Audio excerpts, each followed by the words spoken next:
les enfants, aujourd'hui nous sommes jeudi 14 mai et vous avez français, donc je vous présente les activités pour la journée. Le jeudi on essaye de continuer sur les dictées, donc en orthographe vous avez une vidéo où je vous dicte le texte et une vidéo où votre texte est corrigé.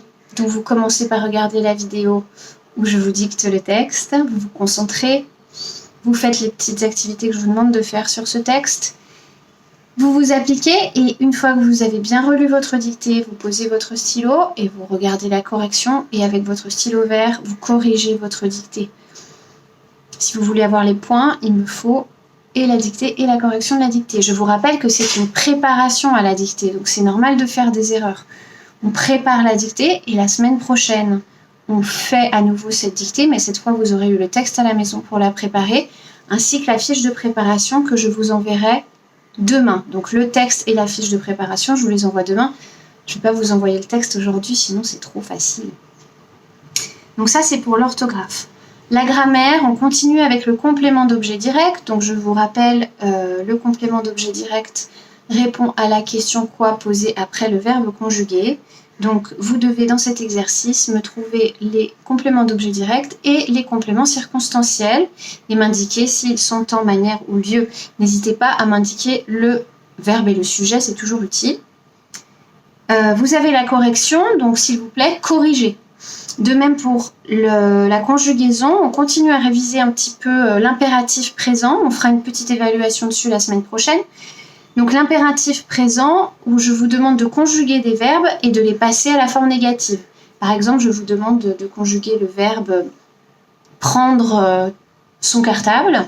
Vous allez devoir me dire, avec la deuxième personne du singulier par exemple, prends ton cartable, et vous me passez à la forme négative. Ne prends pas ton cartable. En maths, vous avez l'évaluation sur les problèmes à étapes. Ça y est, on y est. Donc, vous me faites ça comme il faut. Vous m'écrivez les je cherche pour chaque étape. Vous vous appliquez, vous me présentez ça correctement. N'oubliez pas de m'écrire l'opération en ligne. Si vous arrivez à la faire en ligne, directement en ligne. Sinon, à droite, on pose l'opération en colonne. Et on n'oublie surtout pas la phrase réponse. Dans les je cherche, on évite je cherche combien. On va dire je cherche le prix, je cherche le nombre, etc. Je vous ai mis des petites indications là-dessus au début de l'évaluation. On révise du calcul mental grâce à 2 vidéos. Donc là, c'est simple, hein, avec ces 2 vidéos, vous avez juste à, soit sur votre ardoise, sur votre cahier, à écrire les résultats des opérations qui vous sont proposées sur les vidéos et ensuite à regarder la correction. Faites-le sérieusement parce que tous ces calculs, vous devez savoir les faire. Et vous en aurez des similaires dans le calcul en 5 minutes que je vous donne le week-end. Et comme je vous l'ai expliqué, que ce soit pour les CM1 ou les CM2, cette fiche de calcul en 5 minutes, à la fin de la période, elle doit être faite en 5 minutes et tous les calculs doivent être vous devez savoir les faire. Donc chaque semaine, on voit différentes méthodes de calcul. Il y en a que vous connaissez déjà, qui on révise, et il y en a des nouvelles. Donc voilà, on a toujours Matero, bien sûr. Donc n'hésitez pas à continuer Matero, puisque en fin de semaine, je vous mettrai sur Padlet le tableau où vous en êtes dans les ceintures. Et vous pouvez gagner des points si vous avez avancé dans les ceintures, ce qui est quand même bien. Ensuite, en lecture, on commence un livre. On commence la lecture d'un livre qui s'appelle Vachement moi. Donc on a aujourd'hui le chapitre 1 de ce livre. Donc ce chapitre 1, vous pouvez le lire. Je vous l'ai mis en pièces jointes. Il est accompagné de questions. Donc vous devez lire le chapitre et répondre aux questions. La façon dont on va procéder avec ce livre, c'est que je vous ai prévu un planning où chaque semaine, il va y avoir 2 enfants qui vont devoir préparer la lecture du chapitre à la maison et vont devoir se filmer et m'envoyer la vidéo de leur lecture.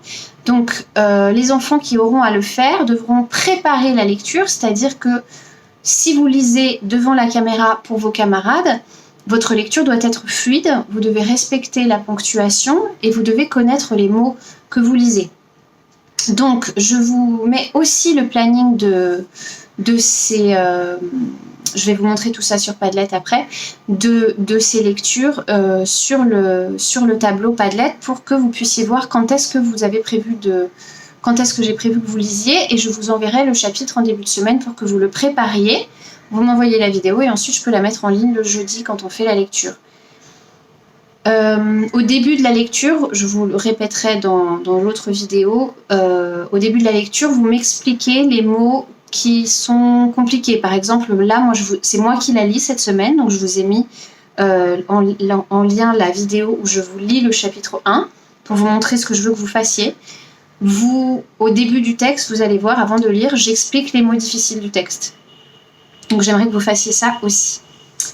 Voilà, et en histoire, je vous envoie la leçon qui porte sur Napoléon, donc depuis le début, sa prise de pouvoir jusqu'à sa mort, ainsi que le bilan de son règne.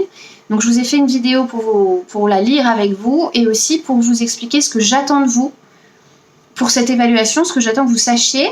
Et je vous ai mis aussi en lien sur la leçon. Vous pouvez cliquer sur les liens qui vous permettent de réviser. Donc il y a des petits quiz, il y a des petites vidéos à regarder.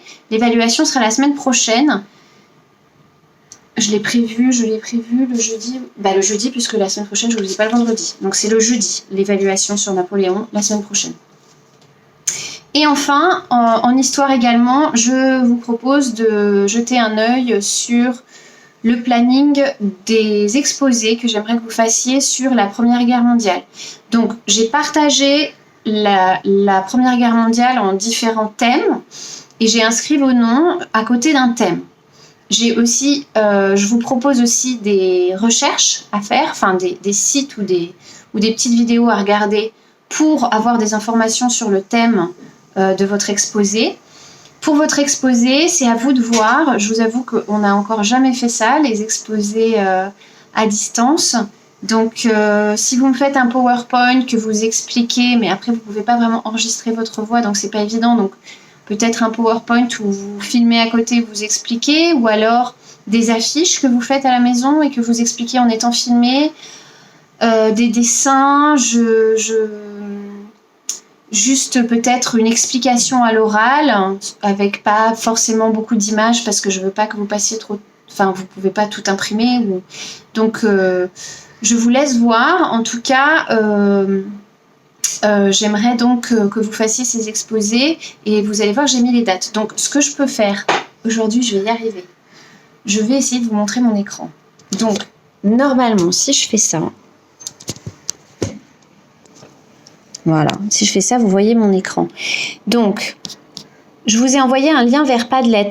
Donc, vous avez vu, là, j'étais sur la fiche et je vous dis, par exemple, proposition de répartition des exposés sur la Première Guerre mondiale. Tu peux accéder au planning sur Padlet. Je clique et j'arrive, voilà, sur le tableau DCM. Donc, comme vous le voyez, sur le tableau DCM, vous avez les ceintures que j'avais photographié en début de semaine, donc elles ont dû changer maintenant. Je vous ai mis aussi la progression pour Matero, c'est-à-dire que pour ceux qui veulent passer les ceintures, vous pouvez regarder ici, il y a tout ce qu'il faut savoir. Donc par exemple pour la ceinture jaune, il faut savoir additionner un chiffre à un nombre à 2 chiffres. Il faut savoir la soustraction d'un chiffre à un nombre à 2 chiffres. Il faut savoir la table de 2 et de 5 et les compléments à 10. Donc ça vous permet de voir s'il y a des choses que vous pouvez réviser avant de passer la ceinture. Parce que Matero vous fait réviser, mais vous pouvez aussi réviser les tables sans Matero. Si vous voulez réviser la table de 3, la table de 4, la table de 6, etc. Vous pouvez aussi la réviser tout seul. Donc vous avez accès à ça sur Padlet. Les récompenses et donc les exposés sur la Première Guerre mondiale, ils sont là. Donc voilà, je vous ai mis. Pour comprendre la Première Guerre mondiale et les différents thèmes, tu peux regarder le C'est pas sorcier. Donc ça, je vous conseille tous de le regarder parce qu'il est extrêmement bien fait, très intéressant et ça vous donne déjà un très bon début pour comprendre. Je vous ai mis aussi quelques autres petites vidéos ainsi que le site de Wikidia. Donc tout ça, ce sont des accès pour avoir des informations sur la Première Guerre mondiale. N'hésitez pas à retourner sur CM2 Dolomieu. C'est sur CM2 Dolomieu que je me suis basée pour prévoir les exposés. Donc c'est vraiment là où vous trouverez le plus d'informations, enfin des informations qui soient adaptées pour vous. Donc on va dans Histoire et on va dans la Première Guerre mondiale. Donc il y a plusieurs Il y a la Première Guerre mondiale, 14-18, des armes nouvelles, Verdun. Donc tout ça, et que célèbre-t-on le 11 novembre? Tout ça, ce sont des accès à la Première Guerre mondiale. Donc, si je retourne sur Padlet, voilà, ici, voilà, donc j'ai mis des thèmes, les causes de la guerre. Donc là, j'ai mis aussi des vidéos pour vous aider. Je propose à Manoa, Gabriel et Doua de travailler sur les causes de la guerre. Je vous parle ici des choses que j'aimerais que vous voir figurer dans votre exposé. Donc, vous regarderez, il y a l'assassinat de l'archiduc, la triple entente, la triple alliance, la guerre de mouvement. Et je vous propose de faire ces exposés pour jeudi 28 mai. Ensuite, il y a la guerre des tranchées. Donc, je propose à Walker, Neil et Meher de travailler là-dessus. Attention, ce sont des exposés individuels. Je ne vous demande pas de les faire à 3. Hein. C'est trop difficile de faire ça à distance. Si vous y arrivez, vous pouvez. Ça ne me dérange pas que vous le fassiez à plusieurs. Mais par contre, ma demande, ça n'est pas que Manoa, Gabriel et Doua travaillent ensemble. Je demande à Manoa de faire un exposé, à Gabriel de faire un exposé, à Doua de faire un exposé. La guerre des tranchées, pour le vendredi 29 mai, donc Walker, Neil, Meher. Les grandes batailles, donc je l'ai partagé en deux. La bataille de la Marne, pour laquelle je demande à Rai, Erin et Nicolas de préparer un exposé pour le mardi 2 juin. La bataille de Verdun, où je demande à Éléonore, Ilan et Marguerite pour le jeudi 4 juin.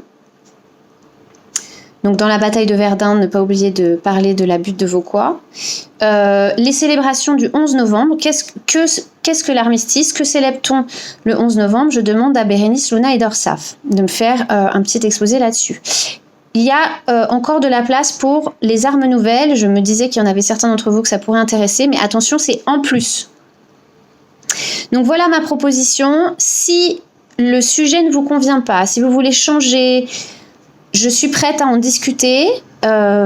S'il y a d'autres, si vous auriez aimé travailler sur un autre sujet sur la Première Guerre mondiale, vous me dites et on verra ce qu'on peut faire. Voilà, et ici, on a le fameux planning vachement moi dont je vous avais parlé. Donc le chapitre 1, c'est moi qui l'ai lu cette semaine. Chapitre 2 et 3, je vous les enverrai en début de semaine. C'est Doua et Gabriel qui devront... Doua et Gabriel, vous avez beaucoup de choses à faire. Hein. En début de période, je viens de réaliser. Donc peut-être que je peux changer. Vous me dites si ça fait trop, Doua et Gabriel. Pour vous, si ça fait trop, je changerai parce que je vous ai déjà mis en premier aussi sur les exposés. Bon, après la lecture, ça demande pas énormément de temps non plus. Hein. Voilà, je crois que je vous ai tout dit. Je pense que c'est un petit peu plus clair pour vous. Et pour votre tableau, moi j'ai pas fini de remplir, mais vous voyez, ça c'est le fameux tableau que je voulais vous montrer hier. Donc ça y est, on a commencé à remplir avec Nadia. On n'a pas fini. Donc on vous donnera les résultats à la fin de la semaine. Je crois que j'ai réussi à filmer mon écran. Voilà, je vous souhaite une très bonne journée.